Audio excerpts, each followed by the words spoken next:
Welcome to Nightlight. Step away from the mainstream and gather around as we enlighten the world and our realities and travel this cosmic journey we call life. Join us as we share with you and provide that beacon that can guide us all to a better way. Explore with us as we examine a metaphysical montage of spiritual insights, covering everything from the mundane to the magical, UFOs to unicorns, and everything in between. This is a time of awakening, of sharing and evolving, of spreading our wings and soaring on the cosmic breath of creation.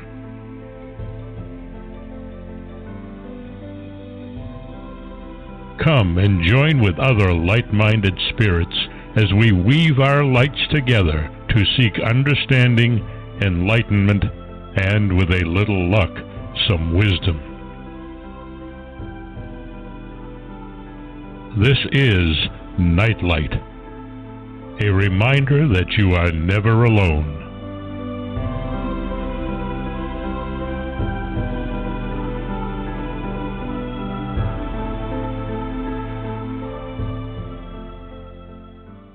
Welcome to Nightlight, everybody. Thank you so much for sharing your time with us. We really do appreciate it. You give us an opportunity to present to you on our platform interesting and intriguing, thought-provoking, and educational topics, and you enable us to grow right along with you. So it is an amazing thrill and an honor that you share your time with us. I want to thank first, before we go further, Ken Quiethawk for his amazing intro. You can find Ken and his wife Deb on the internet. Look them up. They are amazing representatives of Native storytellers, and their work is profound, and they have done an amazing job at preserving an amazing tradition that has been around for generations. So, we have Mary Joyce here tonight. She is the editor of Space Ships Over Cashiers website. She joins us to delve into a deep subject.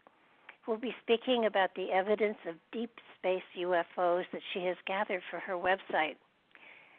She'll be showing NASA photos of humongous UFOs that are bigger than Jupiter. And thanks to the sophisticated computer technology, her photos reveal details way beyond the blurry images NASA makes available to the public. So I'm so glad you're joining us for an interesting and absorbing topic. You can find her photographs on the scroll at the top of the page if you're listening on Blog Talk. And after the show, we will be on YouTube, and the pictures will be scrolling there as well.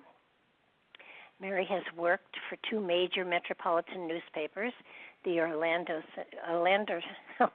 Central in Florida, and as an artist and columnist, and the Oakland Press in Michigan as a Sunday magazine editor and then feature editor. On the side, she's written magazine articles and books, and since 2008, she has been the main researcher and editor for Sky Ships Over Cashiers website, which features a wide variety of cutting-edge topics, from UFOs to secret underground bases, from Bigfoot to Cherokee Little People.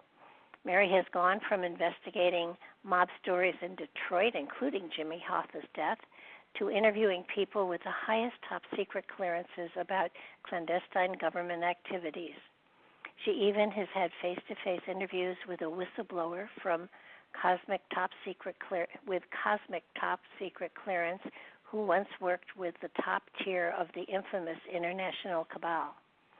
Because of her website and books, she's been a frequent guest on radio and TV shows in the USA, Canada, the United Kingdom, and Australia. You can find her website at www.spaceshipsovercashiers.com.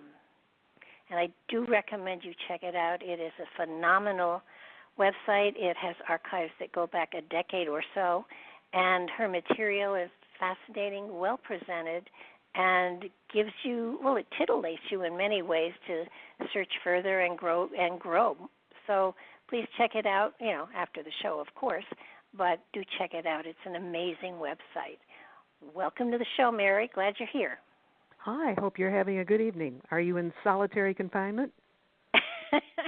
Yes, I am, but the cool thing is, because of what I do, I can be in solitary confinement anywhere, and to be honest with you, it hasn't changed my life too much, except I don't go out for groceries as often as I used to. Aside from that, I'm very well secure here in the house with the two cats, and they have been sheltering with me. So it's been an unusual time.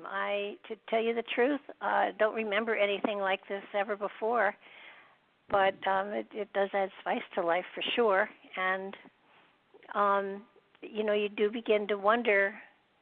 I did the other day Google just how many people have passed away from the regular flu, and then from this particular the COVID-19, and actually regular flu has much bigger numbers.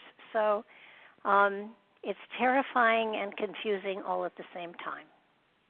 At the same time, this, if it gets out of control, will be worse than any flu we've ever had. And it's so contagious. It's much more contagious than regular flu.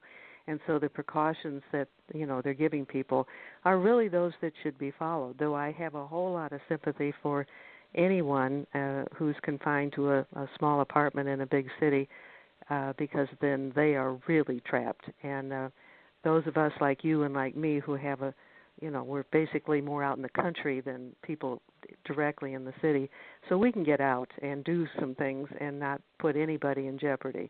So tonight my sympathy goes out to any of your listeners who might be confined in a small space. Yeah, mine as well. I don't feel restricted in any way, shape, or form, and so although I'm 76 and I am in that at-risk place, so I am a little paranoid about, making sure I have, if anyone else is around, that we have plenty of room between us, and I haven't actually been around anyone else, so I'm good to go for another month, and then I'm going to have to go out and get some food. Gotcha. Well, we'll try to get people's minds off of this topic, because everywhere you turn, that's what we're hearing about.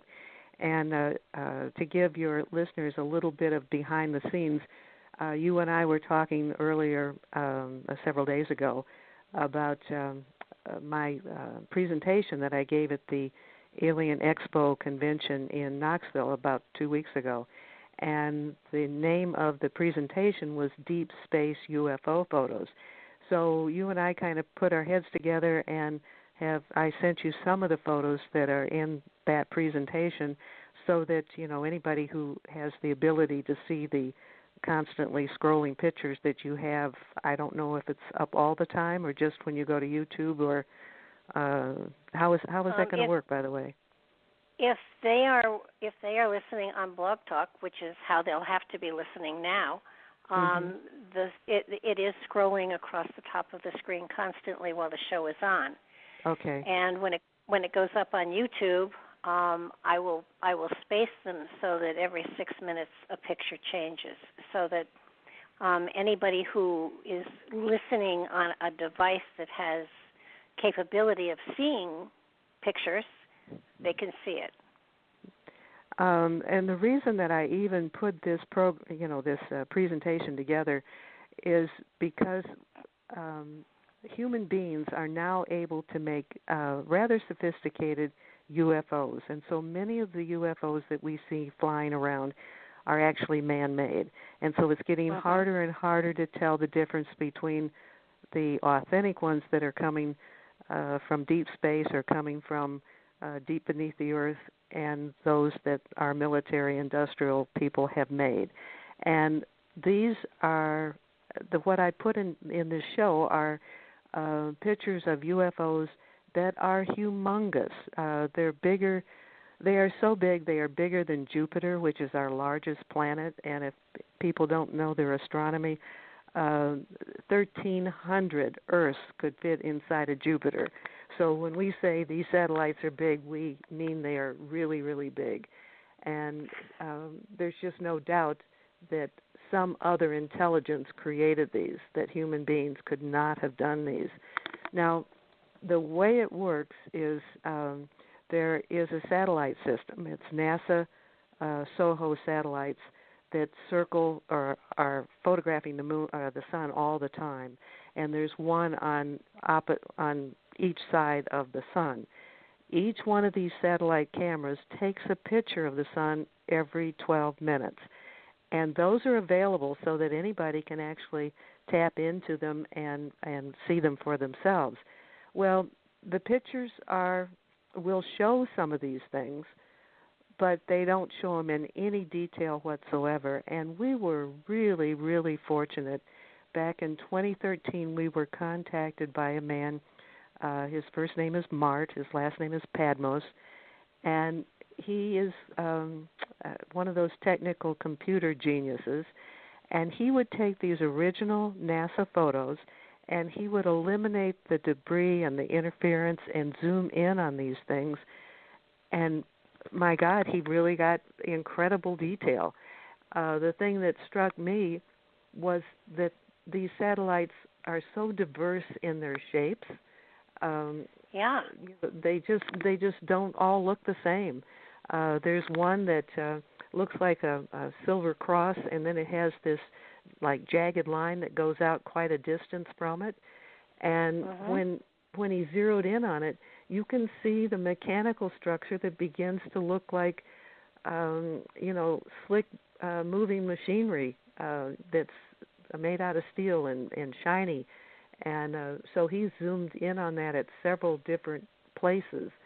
And again, the smooth steel, shiny look is just incredible, and you can see quite a bit of detail.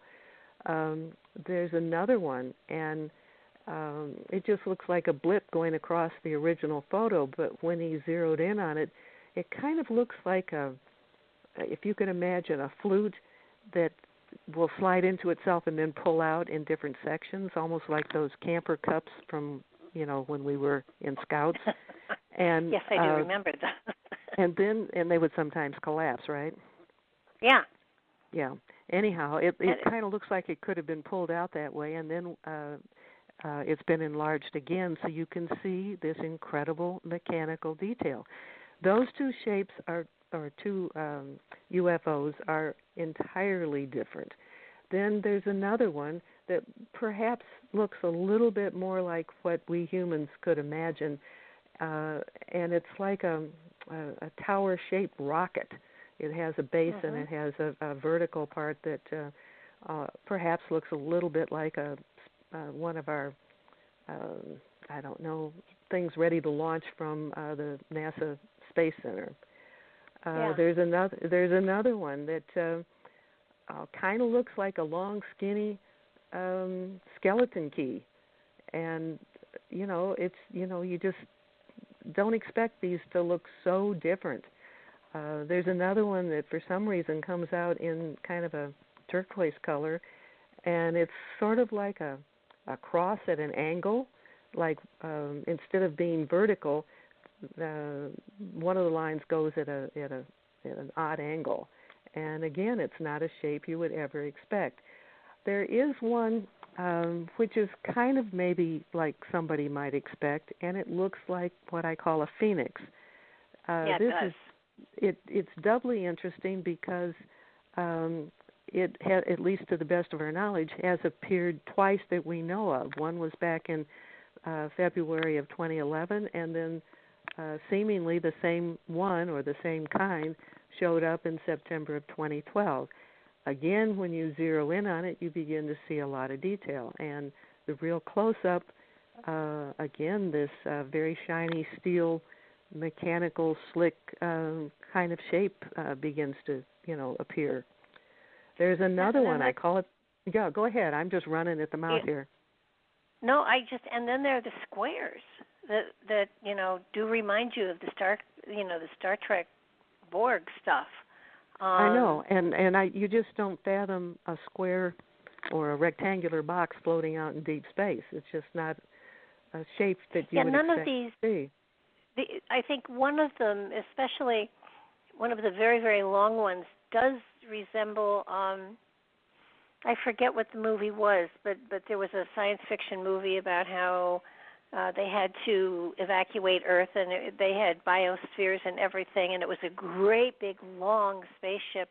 I mean, none of these look like Star Trek or any of the rockets we send up. They none of them in any way, shape, or form look like a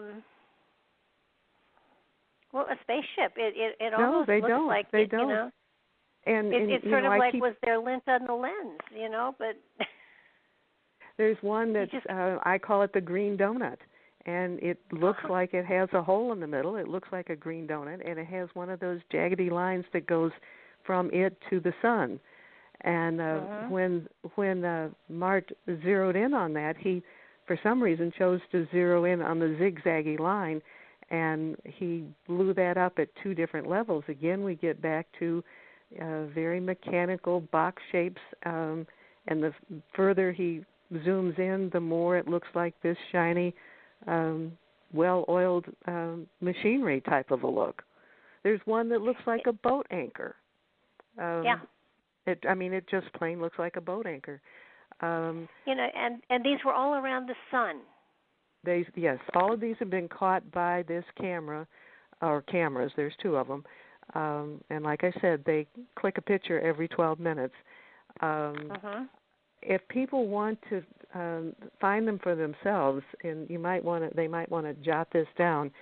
There's something, if you go to type in real-time images -SOHO /NASA NASA. That's real-time images space SOHO/NASA, and SOHO is SOHO. And then you can actually see these photos as they come up every 12 minutes. And people who spend time watching those, which I have sometimes done, and sometimes I've gotten lucky and caught pictures that or images that you just wouldn't expect. And then other days you don't see anything. And some days all you see that's dramatic are the solar storms blasting out from the sun. Yeah. Do you have a theory as to why all of these huge ships are around the sun? I have a theory, so I was wondering if you did. About what being around the sun? You mean these UFOs? About why these huge ships are around the sun? Yeah. The theory that I would tend to lean toward would be that they are somehow getting energy for their ship from the sun.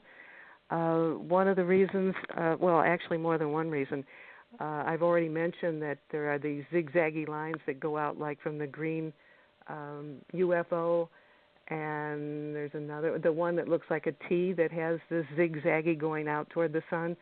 I really think they're tapping into the energy of the sun. There's one that's really quite phenomenal. And let's see, I'm skimming down here. There is one that stayed literally docked with one of these lines to the sun for 80 hours before it disconnected. And that's my theory as well. I think that these huge ships are able to find suns of some sort, and that they fuel themselves from these suns. They don't stop at a gas station or go to space station and get fuel. I think that the solar energy, something about the solar energy, enables them to power their ships, and they may go galaxy to galaxy, and just when they find a star that is the same as our sun or similar, they're able to draw their energy that way, their fuel that way. I mean, these ships, that I think is the most viable theory. I've heard theories about people who think that it's a portal, the sun is a portal, and they fly in and out of that, but I don't see evidence of that, especially like this one that was there hooked onto the sun for 80 hours and then it disconnected, so that's not like going into a portal entry, which is one of the other theories that I hear.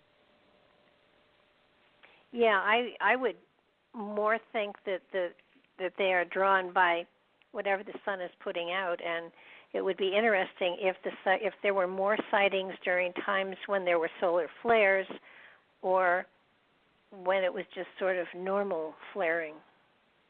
I have not seen one where there is a major flare going on, but that doesn't mean it wouldn't be. I mean, these, who's there to check out everything that's snapped with the camera every 12 minutes? I mean, nobody's doing that. So let's give them some sort of. I mean, you said, about the planet Jupiter, which is huge, so that these ships are bigger than planets. In other words, right. I think they're like traveling worlds or traveling cities, or I don't know. They with that kind of size, that would be my inclination. Yeah, every now and then I kind of wonder if the Earth is a spaceship and we just don't know it.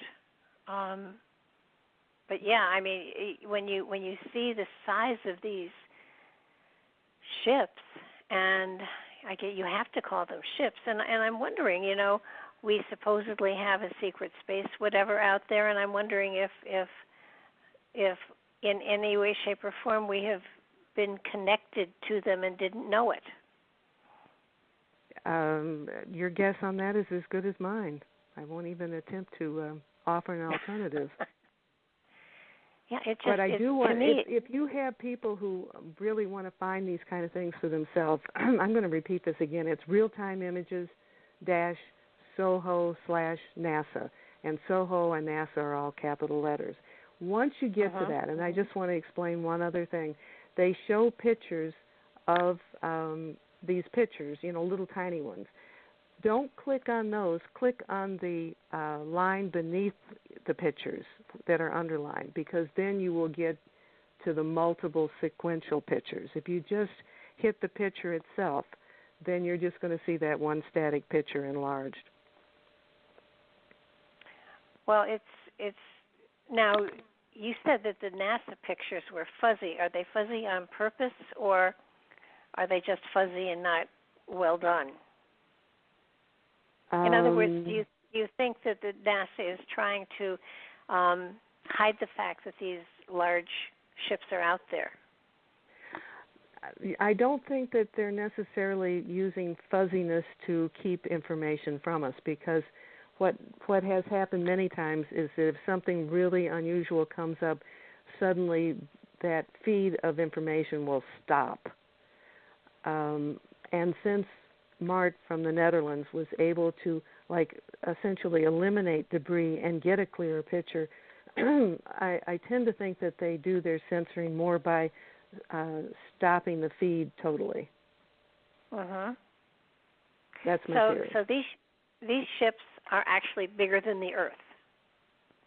Jupiter, an Earth, 13 Earths would fit inside of Jupiter. These are bigger than Jupiter. So it almost feels like they're a world unto themselves. In a way, it does seem that way, doesn't it? Now, another thing that Mart did for us was he went back in time and got pictures from the various space missions, and so we've got pictures of those too, and they're just totally puzzling. One from the Gemini 5 mission, which was back in 1965, it kind of has a donut shape, but it's illuminated, and it also looks like it's kind of transparent, like you're kind of seeing inside this donut. Very puzzling. There's another one from the same Gemini mission. I swear to God, it looks like the inside of a light bulb. Like the light bulb part has been broken, and you just see the filament inside. It truly looks like that. There's some that are very organic looking, and you just don't have a clue as to what they might be. So he's done some of those for us too. And there's a bit of a mystery with him. He was in touch with us on a regular basis in 2013 and 2014, and when he would, clean up one of these photos, he would let us know about it. We never have had any contact with him since 2014, and he had a YouTube channel. That is frozen in time in 2014. Any attempt to reach him through email, which was the way he contacted me, failed to work. So I don't know if he lost interest in the project, if he died or became ill and no longer could do it, or if he was intimidated to quit revealing so much, which is also a very real possibility. Again, why would terrestrial governments not want us to know about this stuff? Is it I keep going back to that one report where, early on that was done and said if the Americans knew there were really UFOs, there would be too much panic and whatever. They wouldn't be able to handle it. If that mental image is still in the powers that be's heads, while all of us already know they're out there. At this point in time, that's really kind of an outdated excuse from the government military. At this point, they might be too embarrassed to say that they've been covering it up for so long. Might not want to admit to that. There is also, with certain aspects of our government, certain aspects of our military, and involvement with certain ETs, I think that can be a very confusing arena of consideration. I mean, who knows what's going on there, but there is definitely cooperative efforts between aspects of our government and certain ETs. And I'm one of those who doesn't think that all ETs are alike. I think there's good and bad ones and just ordinary ones. So who knows what kind of a tangled mess that could be. Well, it's I would hope that we can get through our present problem before we have to break that to humanity that we are not alone. But I think everybody really does know that. It's just a matter of who it is that's out there and where they come from, and do they come from the future? Do they come from other planets? Do they come? Where do they come from? And there are many different philosophies on all of it, and some of it could be true or all of it could be true, which would be totally confusing. It would almost be fun to see the news trying to cover it. There's a man, his name is Charles Hall. He was with the military. He was stationed out in Nevada someplace in a remote area, and he was a weatherman. A weatherman is one who's keeping track of the conditions so that flights can come in. It's really essential for plane travel. But he was in a remote area and isolated with his job, and he had eventually had contact with a race of ETs called the Tall Whites. He's written about it. I think it's 4 volumes. I've waded through all of it many years ago. I'm so much of an editor, I would have condensed it into 1 volume. But nevertheless, one of the things that stood out in my mind is he said that these Tall Whites had negotiated and had a space or a landing place out in Nevada, and they had permission from our military to use this as almost like a bus stop. It's like they were on tours of the universe, and this is one of the places they would stop, either for the tour or for refueling or both. I don't know.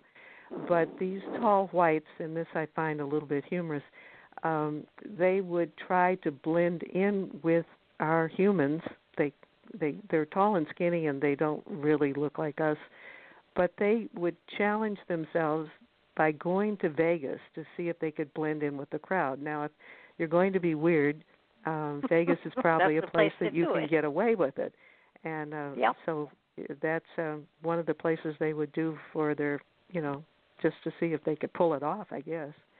But he implied that they were like on a bus tour of the universe, and this was one of their stops.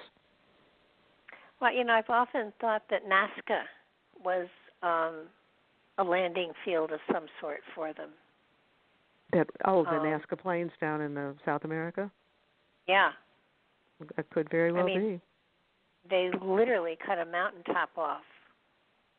And yeah, at some time, either in the ancient past, I assume, that was created. I mean, and it's like somebody took a butter knife or took a knife and went through butter, and it's just as smooth as can be. In every way, it looks like a landing strip. And who knows? Maybe that's continuing to be used. I don't know. Well, I know that under some of the lines, not all of them, but under some of them, there is metal of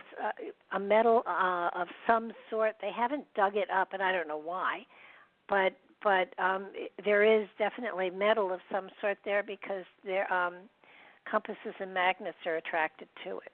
Mm. So it's another one of those mysteries that we'll never know the answer to, but it's a good one.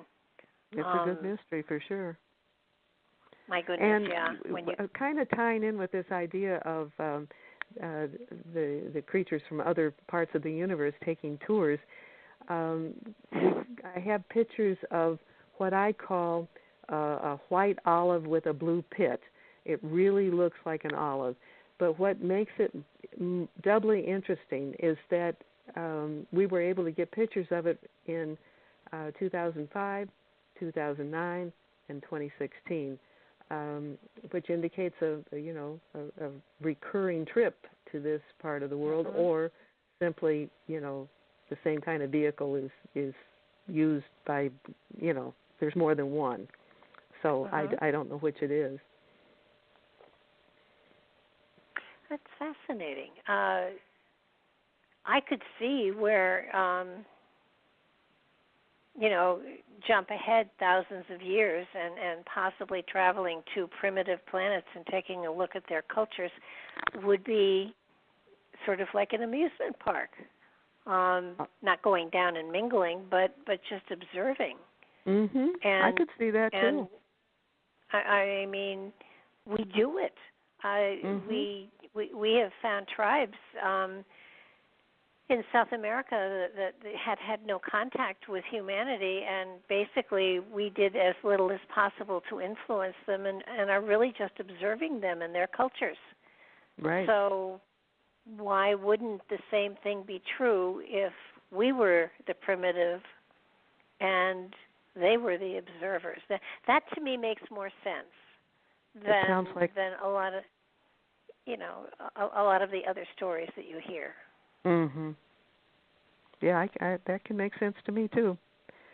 Another thing that your listeners might want to take note of, and this is something that I only learned about rather recently, there is something called the Worldwide Telescope that you can actually connect to with your home computer or with your computer. And I became aware of that by Scott Waring, who's very much into UFOs and has his own YouTube site and actually makes quite a few interesting discoveries. But he used this Worldwide Telescope, and he discovered three very unique objects in a very distant and dim and little-known Callium constellation, which is would be seen from our southern hemisphere. And in November, this past November, he zeroed in on these three objects, and when he zoomed in, the first discovery looks like a satellite dish. I mean, it really looks like a satellite dish, including like the shape that would hold it in place. And in that same thing, when he zoomed in some more, there was a funnel shape, like a semi-transparent funnel in the sky or in the universe, and it looked. Some people have guessed that maybe it's a portal because it does look three-dimensional, and then you can see all these little blue dots that are inside of it. And so you have a funnel with a very long tail that kind of disappears into nothingness eventually, but it's a very long tail. And then on the other side of this, what we call a satellite dish, there's this very geometric but broken up shape that's next to it, and again it has these little blue dots. and you just go, what in the world? You know, it just doesn't fit anything that you or I or most humans have ever even considered. So if people want to do their own research, then check into the Worldwide Telescope and then the NASA site that I've already mentioned twice. Yeah, no, I have them written down. There was also, you mentioned Portal, and there were pictures taken where the CERN telescope is, and it was a blue light that was spiral and went into the sky. Have you seen that picture? I don't know. I don't think so. I will try to find it and send it to you. It was right where the CERN telescope is, and apparently they had it on. Oh, okay. All right. I have seen some of those. We're going back a couple years now, right? Yeah. Okay. Now that, to me, was a portal. That made sense to me as a portal of some sort, that something was being sent somewhere. Have no idea what or where, but that was a portal. I don't think I've ever seen anything quite like it.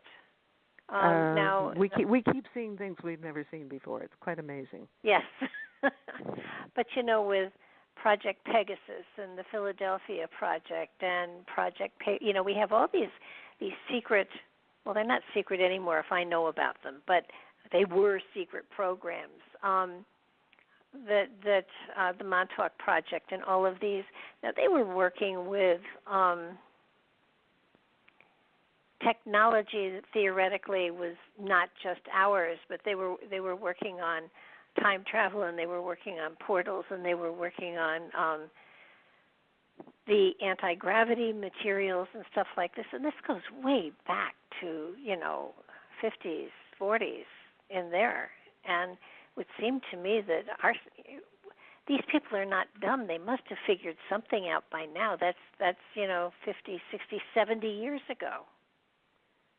Well, my working theory is that we should pay more attention to sci-fi movies because they have foreshadowed everything that's become our reality. Absolutely. You look at Star Trek is the best example. When it came, is a good example. When when the doors opened before people got there and closed after them, and at the time it was so cool, but now everybody just takes it for granted that when you walk up to a door, it's going to open for you. Right. And the and tricorders. We think nothing about it. Not a thing. Right. I think that there are two movies, two science fiction movies that haunt me in a good way. First of all, they were great movies, and second of all, I think they were definitely in many ways sort of like forecasting of things yet to come. One was Interstellar, and the other was Avatar. Oh yeah. And both of them, to me, were saying, this is where you're going. If you can just get over yourselves and get on with it. Especially Interstellar, that dealt with string theory and all sorts of amazing things. And Avatar made us the bad guys, which is, kind of cool. And the name of the planet was Pandora, which of course goes back to our mythology. And the Pandora's box. Yeah. So, I absolutely, I totally agree with you. And it seems to me that our movies have always been preparing us, our consciousnesses, for what is coming and going to be, is going to manifest in front of us before we know it. So, in a positive way, maybe it's deliberately being done as a gentle way of preparing us. If there's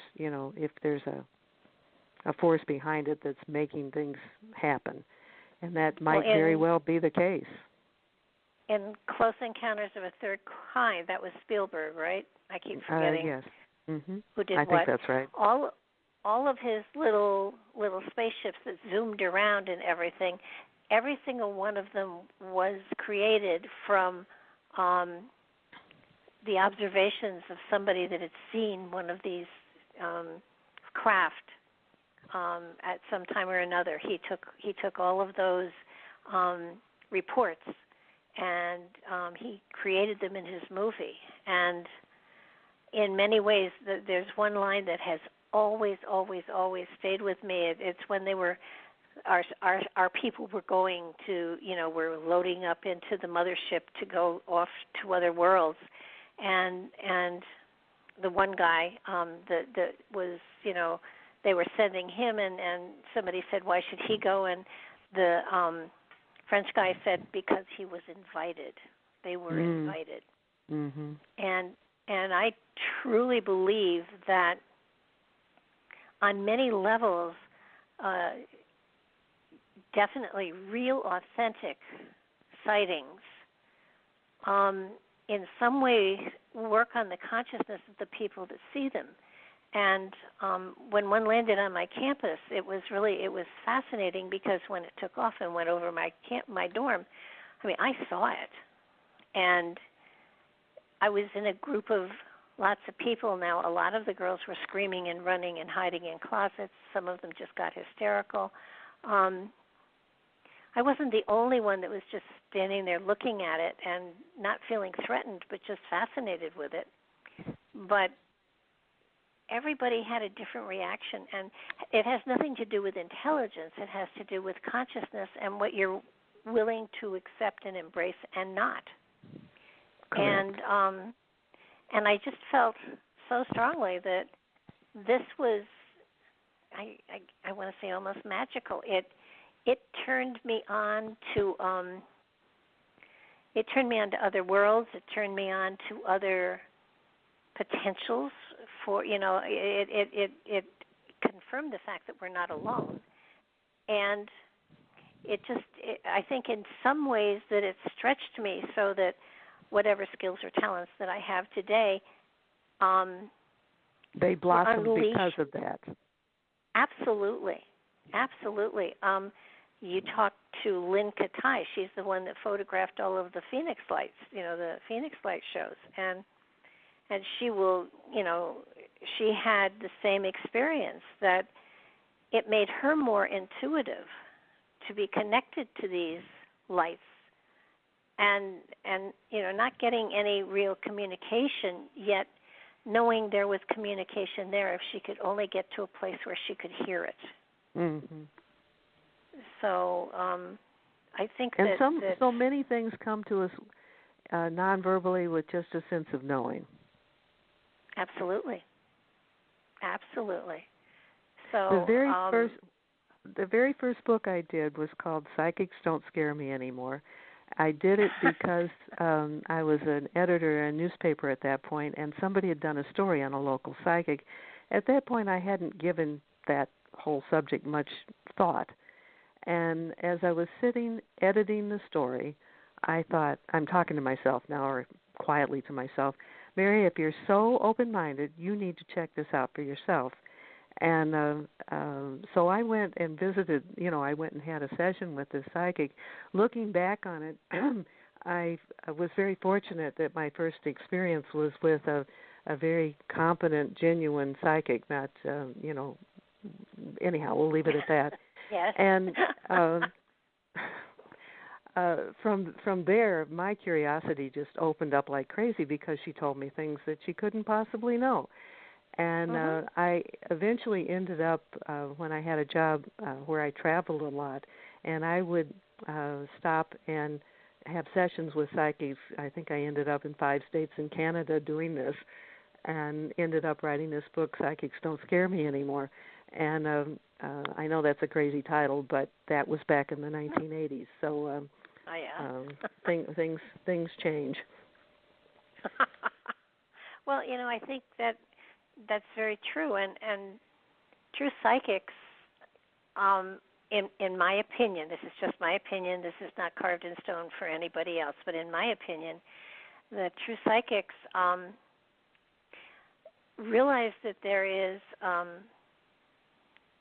a pathway to follow, and in following that pathway, it takes them deeper inside themselves to understand who they are and to understand the spirit that they carry within.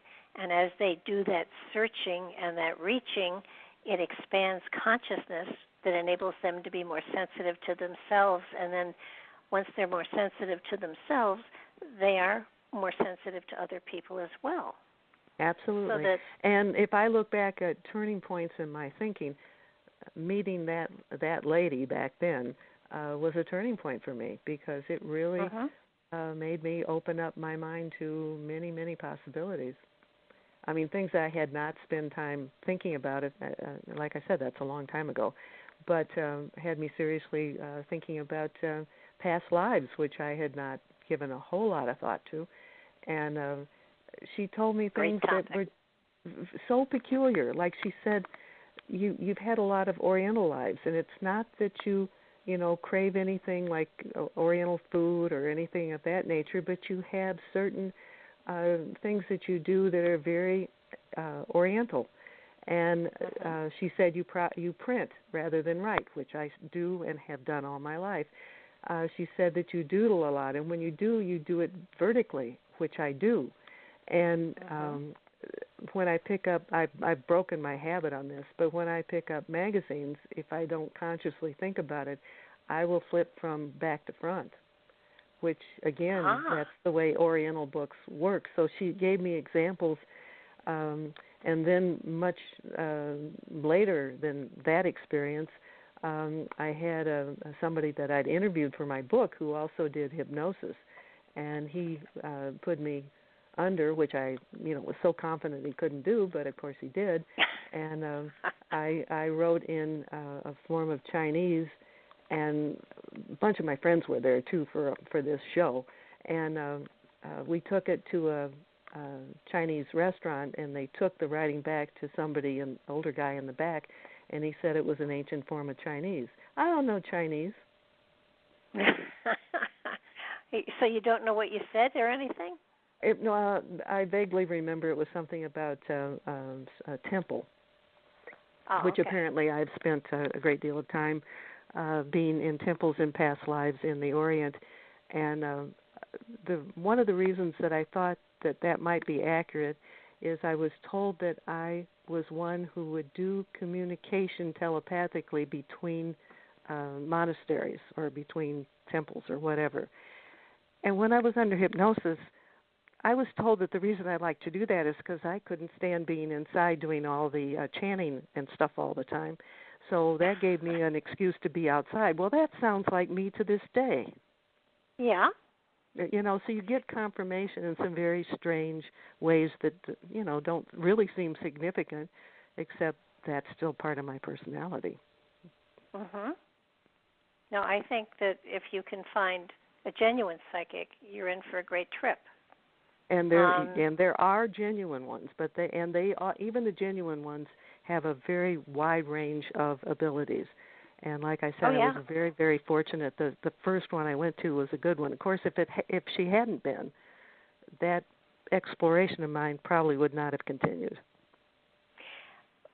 Yeah, but it sent you on a journey, and it turned you on to investigating and to looking into, and look at what you do with your website, which I want to re-mention here. It's called Sky Ships Over Cashiers, and Mary covers so many topics that I promise you can think of a topic and put it in the search engine, and she's probably done an article on it, because you have archives that go back over a decade. And go back. We started in 2008. Yeah, well over a decade. And it just, the material there, I want to reiterate for people, you're not looking at something that is just going to be, she's got graphics with everything, and the articles aren't, long and drawn out. They make you curious. And that, I think, is the most wonderful part about your website. You give just enough to make somebody curious to have to go looking for more, which is, you give them a nibble, but you don't give them a whole mouthful. So it does force people to. But the first thing to do, if you've nibbled and you found something, put your information into her search engine, because chances are she's written more than one article on it. So you may be able to get more than a nibble out of it. Well, that's the reason that, or one of the reasons I did my most recent book, which you and I have talked about before, Bigfoot Beyond the Footprints. What I was finding that I had done so many different projects and stories on Bigfoot, and they were sprinkled through a number of years of archives. Well, it wasn't together in one spot, so that was one motivation. And the other motivation, as I've said before to you, is that I got sick and tired of just hearing about Bigfoot footprints and about Bigfoot howls and, just those things. And there's just so much more to the Bigfoot. And when I realized that nobody else was really taking that approach, I just wanted to present the more human side to it. So some of these projects that have ended up as books, I didn't start out to do a book. It's like it evolves into a book. Well, I think the thing that I cried at places in your Bigfoot Beyond the Footprints, because it was so sweet. It was so, and it doesn't mean you're going to go out and look for a Bigfoot to make friends, but I think, I truly believe they're misunderstood, and these idiots that want to go out and shoot one to get the DNA, I think somebody should take their guns away from them. If they got attacked, they would probably deserve it. Well, the only ones that I have ever found that had violent reactions from the Bigfoot have been hunters or people with guns. And if you're going to aim a gun at me, I'm probably not going to be on my best behavior either. Well, that's true, but they have never, gotten together to attack groups of people to kill them. Right. They throw rocks, they throw stones, they disrupt campsites, they make noises, they try to scare you away. They don't try to hurt you. Right. Unless it's in self-defense. They will defend themselves, and I can't blame them. I can't either. So, no, that book is a little bit like the website because there's lots of photos. Yeah. No, it's my favorite of the four of yours that I've read, and it's the one that I tell people you have to read it. You can do it in a day. You have to read it because you're going to just go, aw. And that's a nice balance to what we keep hearing about the monster. Yes. But, I just, I'm still trying to figure out where they came from. I really think they're interdimensional, and I think that's me. And, they may come down here to spend time on Earth or over here to, this could be recreation for them. This could be their I want to throw vacation. out another possibility. Sure. I think that this planet of ours is a big experiment in so many levels. And I think there's been a lot of genetic experiments, and I think that we are probably a genetic manipulation. I think the Bigfoot are. They may not be coming from somewhere else. They may simply be one of the grand experiments.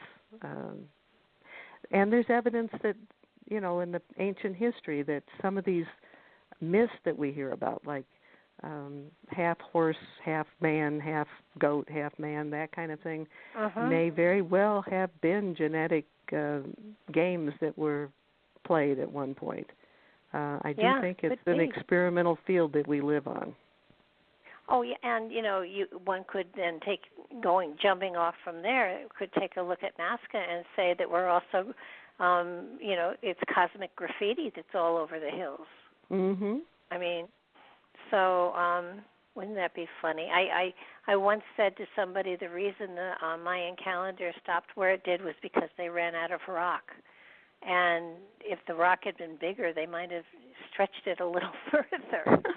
So, absolutely. Well, sometimes the ridiculous is true. the truth. And it's like, you've got to be kidding me. Everybody's been trying to analyze this and put it through all sorts of, computer programs and everything else, and they just ran out of rock. It could be. I mean, probably not. Why not? But it could be. Mm-hmm. But I think that as we have evolved, we have constantly had senses of humor in every place that we have, inhabited, and every level of consciousness that we've experienced. So, and today, without a sense of humor, you're lost. So it has to have been something that has always been present. And, it's kind of like, let's bury a time thing and screw with the heads of people who are going to dig it up in 1,000 years, Could be. Wouldn't that be funny? Yeah, we could develop a whole new movie theme here. We could. It would be funny, Let's just screw with the future, and then see what they do with it. Yeah, I mean, how are they going to work? How are they going to work this into their history books? Not well. So funny. We're not doing a good job of that at all. Well, I think reality is strange enough, so we don't really need to. But it would be fun to screw with the future just a little here and there.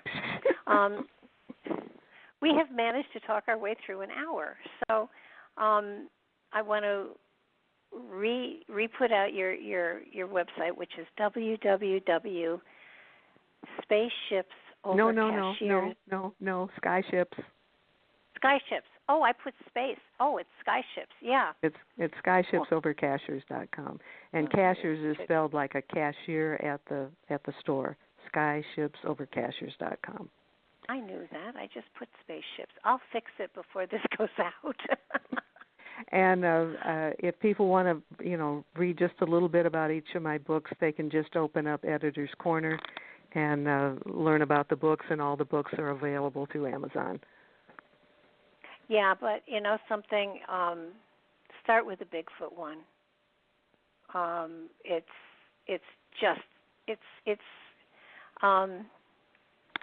It's the sweetest book ever, and you will love it, and you'll want to give it to people as a gift.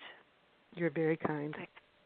It's a spectacular book, and do check out the website. The website you will absolutely get lost in, and please check out the archives there and use the search engine because it is phenomenal. And you'll sit there with your mouth hanging open, and you'll have lots and lots of questions for Mary. Maybe one time we should advertise it and just do a question and answer with you and let people call in and ask questions. Really keep me on my toes, huh?